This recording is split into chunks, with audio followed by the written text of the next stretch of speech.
Chapter 13. Revelations. Cloud had rolled back into bed but he could not sleep. He felt restless and despite having the comforting feeling of Tifa next to him, it did nothing for him. The image of himself, tearing at his hair, blood on his hands, was still fresh in his mind. The image of him was deranged that it was impossible to get out his head. When the morning hours approached, Tifa stirred awake. She turned over and kissed Cloud several times. Cloud gave her a smile. She got up from the bed and watched her walk to the bathroom, deliberately leaving the door open so he could hear the shower running. Cloud followed her and soon joined her. He kissed her wet skin, pushing her up against the wall as the water rained down on them. Being with Tifa made him happy, made comfortable. He could forget everything when he was with her. This felt so right, so perfect. He wished it could last forever, these moments with her. Nothing else mattered right now. Cloud, she murmured into his ear as he kissed her neck. Her fingers traveled up his forearm to his bicep when she pulled back. Cloud, why are you still wearing that silly ribbon? She asked. Cloud stopped and looked down to see the pink ribbon tightly wrapped around his arm. Suddenly the image of a bloody hand wrapped around a ribbon entered his mind and he pulled away. Cloud! Tifa called as he got out. Cloud dressed quickly after barely drying off and headed for the door. Tifa was following, wrapped only in a towel, water dripping everywhere. I need to go out and clear my head, he said. I'll go with you. She protested. However, the firm shut of the door was enough for her to know that he wanted to be alone. Cloud took his motorcycle and drove up and down the streets before deciding on talking to Aerith. He needed to ask her how this was all possible. He needed to confirm with her that everything was all right. His bike skidded to a halt in front of the church and he got off. He walked up the steps and when he reached the door he placed his hand firmly on the door and pushed. The door would not budge. Cloud grabbed the handle but it would not turn. Cloud pounded on the door. Had Aerith locked herself inside or maybe Zack did to protect her? Perhaps they were locked in there together. Yet, the last thoughts was revoked when he heard a small laugh from behind. He turned around to see Zack with his sword strapped to his back. Cloud swallowed hard and wished that he had a weapon, expecting Zack to attack him. The darker-haired man did not. Instead he crossed his arms, leaned back on one of his feet and grinned. Aerith doesn't want to see you, he said. But I need to see her, Cloud retorted. Doesn't matter, you're not the hero she thought you were. She won't answer your questions. Cloud arched an eyebrow at the peculiar comment. Why won't she answer my questions? Already told you. He snapped before turning to leave. Besides, if you want to talk to her then you'll have to beat me. With that Zack left. Cloud frowned before getting on his motorcycle. It was no use trying to talk to Aerith if Zack would just block him. Not to mention he was weaponless. He drove off again. He went the length of the city, not sure what to do or think. His body on the other hand was asking for a meal. Since he had been up all night and morning he had not consumed any nourishment.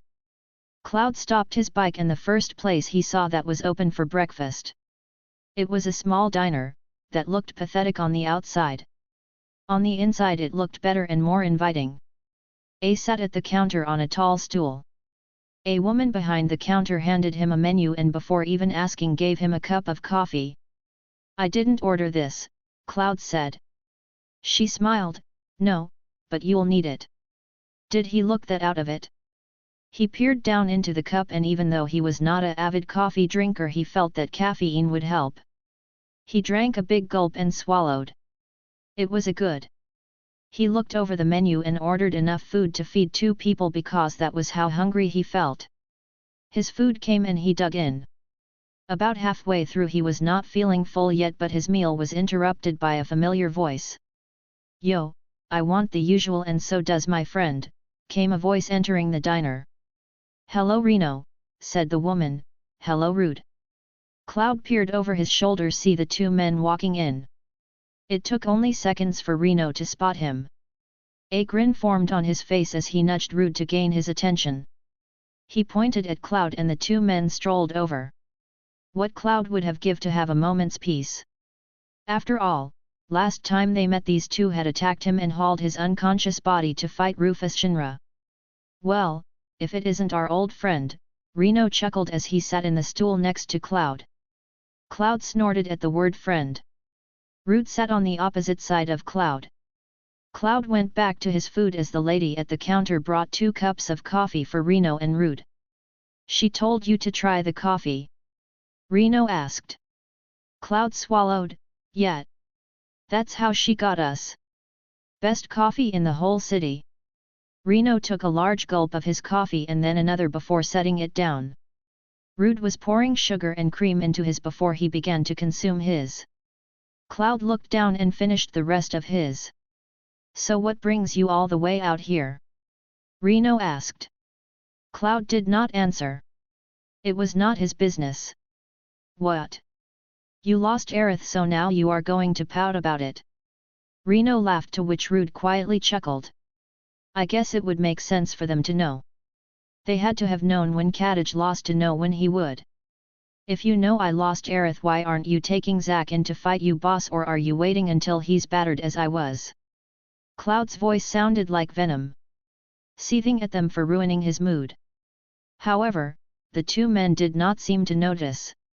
If they did, then they did not care, because their own food came along with a whole pot of coffee for them. Rufus can't fight Zack, Reno said casually, putting a ton of salt all over his food. Not that he wants to wait, but we have to wait because someone hasn't had a rematch yet. Cloud looked over at him and then Rude. Rematch? Wow, you are dense, don't you know the rules? Every victor of the duels who loses is entitled to a rematch, unless of course you're the one who won from the person. Rude cut in to explain, Kadaj lost to you, and if he had won the rematch you could not have a rematch. What does it matter if I have a rematch anyway? Cloud asked. He never anticipated on having a rematch. He was happy with his life right now. He had to fight. Rules are rules and Aerith makes the rules, said Reno. Besides, just forfeit the match, then Rufus can have a crack at him. Why? Cloud snapped. Does Rufus have some pressing engagement, or is his little lackeys forced to come here by their master's orders? Reno did not like Cloud's tone or his comment. I'm sorry you have all the time in the world, Reno breathed, his fist clenching tightly. Rude cleared his throat, but Reno ignored him and continued taking, but Rufus doesn't have long to live, so if you are done being a little bitch, stop wasting his time. That was it. Rufus Shinra was dying. Confined to a wheelchair and covered in what looked like bruises, the president was ill. Yet, if he was dying, then why would he be so concerned about a stupid game? As if he could read his mind, Reno opened his mouth to answer despite Rude's warning noises. You don't know, do you? He said. Apparently I don't know a thing, Cloud said. What is going on, seriously? Ever since I got here I've been wrapped up in this stupid game, and now when I think my life is going to be okay I feel as if everything is upside down. Reno poured more coffee into his cup and looked at Rude, offering him a fill-up. Holding out his cup, Reno filled it up. What is going on here? Cloud demanded. We can't. Rude began. Or else I wait until your president is dead until I have a rematch with Zack. Cloud threatened. Reno and Rude looked at one another. Rude sighed in his behind his coffee cup, drinking deeply. Reno took a long drink, draining the entire contents, and then placed his cup down. Cloud, Reno said calmly. What? Haven't you ever asked Aerith about the games? Asked her what this was all about? She never told me. That's not what I asked, Reno snapped. I said, have you asked Aerith about the games? Cloud fumed, of course I have. Reno turned to him, his face serious. Did you? Because Aerith follows her rules. If you ever asked her any question she would answer them honestly. She only answers the victor's questions. How do you know that? Cloud asked. I work for a former victor. Realization hit Cloud. Aerith had once been in possession of Rufus Shinra. No wonder they had been on friendlier terms when he fought him. Then he remembered something that Rufus said. He remembered Rufus, back in his wheelchair as he and Aerith entered the lobby. He had dismissed him from the building on the threat of being escorted out. Before he left, Cloud had asked him why he was fighting for Aerith when it should have been his life he should be fighting for. Rufus merely turned his head and simply answered he was fighting for his life. Cloud looked back at Reno and asked, what does Rufus want with Aerith? Why don't you or Rude want to possess her? Reno looked away and then said, because those who participate in the games have a reason, whether they know it or not. Aerith said that, but what does it mean? Rude and I, we're happy as we are. That is why we don't fight, why we don't need to fight. Barret, Cid, Yuffie, Vincent, Kadage, and Rufus all have reasons. The question is, Cloud, what is your reason for being here? I don't have one. Then figure it out.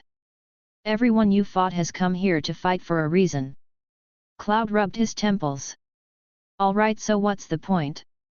Didn't you ask Aerith? Rude asked. Cloud looked down. No, he never did ask Aerith. Maybe he thought of the questions but he never actually got to ask them. Regardless, he was annoyed how these two danced around his questions. Alright, so if you don't want to answer my questions, I'll ask you President myself. He doesn't have time to talk, Reno snapped. Even if he wanted to. Who else was a victor that I can ask? Kadage, Rude said. Cloud mentally swore every obscene word he knew. If he even tried to talk to Kadage, he was sure he would stab in him the second the two caught each other's eye. Then who was the victor before Kadage? Rufus, Reno, and Rude said in union. Who did Rufus beat? Cloud said, with frustration building. The two Turks looked one another. Genesis, Rude said finally. Good, where can I find him? In a grave, Reno answered. You're not too bright, are you? If he was alive he would have fought you. Probably wouldn't have lost against Rufus if he was. Wait, he died? Cloud asked, during the games. Reno nodded and fixed himself another cup of coffee. Rufus entered the games right before he could become the true victor. By then he was too weak and Rufus won by default. Just collapsed in the middle dead. Died from a degeneration disease. So why did he fight instead of going to a doctor? Cloud exasperated. Both this Genesis and Rufus Shinra were sounding like idiots. The disease was incurable, Rude said before adding, just like the disease claiming President Shinra, although a different disease. Cloud felt shocked. Suddenly, things seemed to make sense. Rufus was going to die, so that was his reason for entering the games. He had nothing to lose and that meant everyone he fought did too. That was why Barret had cried and Cid became so defensive. That was why Vincent wanted to die and Yuffie was so angry. None of them have been a victor, so Aerith must not have known why they wanted her and Kadage. Kadage probably did not want to tell Aerith anything because of how he treated her. Yet, one thing did not make sense. What did they want with Aerith? What about Aerith? Cloud asked. What does everyone want her for? Is everyone dying? The red-headed Turk looked annoyed. Are you dying? Cloud shook his head in embarrassment. He turned to leave, leaving money on the counter. He wanted to get out of here. Reno and Rude have given him too much to think about and much more confusing answers than not knowing at all. As he reached the door he heard Reno call his name out. Hesitantly, Cloud stopped and turned to see him now cutting into his food. Remember, you have a reason for being here, being in this game. Just because you don't know it doesn't mean Aerith doesn't. Cloud left without a word. That was impossible. How could Aerith know his reasoning if he did not know it? Then should she have known everyone's secret? Cloud got on his bike and rode off, wishing to clear his head fully this time. That way when he got back to his apartment he can act normal toward Tifa. Cloud frowned. She must be so worried about him. The guilt tugged at his heartstrings, sending a painful sensation deep within him. As he drove, his eyes caught something red darting past him. He snapped his head to the direction he saw the red had moved, and his eyes widened and pupils shrank. The red beast from his dreams was staring at him with its only good eye. Suddenly Cloud felt his entire body ripple in pain as he was flung forward and off his bike. He rolled across the ground, only stopped when he hit a brick wall. Cloud moaned, his eyes opened, and everything he saw was in multiples and spinning in circles. The last thing he saw before he blacked out was the red beast looking at him, his eye glaring. Cloud awoke in a field of red flowers. The sound of a person crying hysterically echoed all around him. Cloud did not hesitate and followed the sound. He saw the person crouched over as they sobbed, grabbing their head. Watching for a minute, he looked to his side and saw the red beast before him. "What do you want me to remember?" Cloud asked. "The reason you participate in these games," it replied, sitting down next to him. "I never wanted to," Cloud said. "Your heart did," he continued. "You participated because we knew you would protect Aerith, because you could not protect the one you buried inside your heart." "We?" Cloud asked. "We are the spirits of the planet. We were the ones who started this game because Aerith herself has secrets buried within her heart. Secrets she begged us to save us from." The sobbing continued, and Cloud continued to stare at the person who he undoubtedly knew was himself. "So you created this game?" Cloud asked. "No, the game is Aerith's. We only bring her the participants. Ones who would fight to win because they had nothing to lose." Cloud looked at himself, seeing his deranged form tugging at his hair, clutching the ribbon with bloodied hands. He looked down at his own hands and realized he had already lost everything. How clearer it seemed now. "So," Cloud began. "Aerith gives everyone what they want because she needed to be protected." The creature nodded. "How does she know what I want? Did you not tell her that you needed to protect someone else?" Cloud felt his heart clench. Tears falling from his eyes as he stared at himself. The beast looked up at Cloud. "Do you remember now?" Cloud closed his eyes and he could see it all. He could see everything his mind had forgotten, but his heart would always remember. Opening his eyes, he nodded. He left the beast's side and walked over to the other him. Once at his side, his deranged form looked up at him. He looked so pathetic, so wretched, so unlike how he was now that he forgot that this was once him. He had once fell to the ground with blood on his hands and wanted to rip out his hair because he could not comprehend why. Therefore, he made up his own stories to protect himself, to free himself from his inability to accept the fact that life was undeniably unfair and cruel. He sank to his knees in front of himself. The hysterical Cloud sniffed and held out the ribbon, Aerith's ribbon, because now he had begun to run away from everything to live in his fantasy. No, he could not run anymore. It was time he faced the truth, regardless of how much it hurt. Cloud opened his arms and hugged himself. The sobbing Cloud stopped, relaxed in his own arms, and then hugged himself. In flurry of petals, Cloud watched as his counterpart dissolved, a smile on his lips. He looked back to find the red beast had also vanished. Cloud stood as he watched a tornado of petals spin, and in front of him a sword burst from the ground. The sword looked like the sword Aerith had given him. No, this was not Zack's sword. It was thinner, not as big and bulky, more precise and perfect for him. It was crafted for him. This was meant to be his weapon in the game. Cloud reached out and grabbed the handle and pulled the sword out of the ground. Cloud's eyes flashed open and he found himself still lying on the ground. He could hear his motorcycle still running somewhere near him. He blinked a few more times when he realized his hand was clamped tightly around something. He turned his head and saw the sword in his hand. After a minute of staring at the sword, Cloud picked himself up. He knew what he had to do now. No more running away. No more pretending. Cloud strapped the sword to his back and lifted his motorcycle off the ground. He got on it, and after a moment, he revved the engine and he flew through the streets. To be continued.